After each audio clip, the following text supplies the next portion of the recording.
El cómic, en sus infinitas formas, y la migración, con sus infinitas complejidades, se reúnen hasta el día 2 de abril en la Sala Contrafuertes del Centro del Carme Cultura Contemporánea. Bienvenidos a Creación sin Barreras.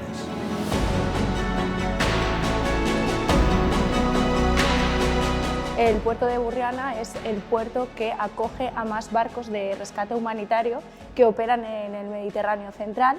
Nuestro público, por decirlo así, es todo alumnado de infantil, primaria, ciclos formativos, secundaria, ¿no? Entonces siempre tenemos que tener esta mirada pedagógica y didáctica. Por eso mismo, por ejemplo, vamos a hacer, igual que ya hicimos en Burriana, varios días de talleres con alumnado de secundaria que visitan la exposición y hacemos trabajo con ellos para analizar tanto los contenidos como la parte estética del cómic y el atractivo didáctico de los cómics. El reto es dar cabida al cómic dentro de los centros de secundaria, porque la situación que se está viviendo desde hace bastantes años y ahora yo creo que se ha agravado con la pandemia es de cierre de bibliotecas escolares, entonces la biblioteca se ha quedado como un poco fuera de contexto, los libros cada vez se cogen menos y entonces lo que nosotros planteamos es que el cómic, la introducción del cómic puede ser una vía también de reflotar esas bibliotecas escolares y de apoyar otras maneras de aprendizaje, ¿no?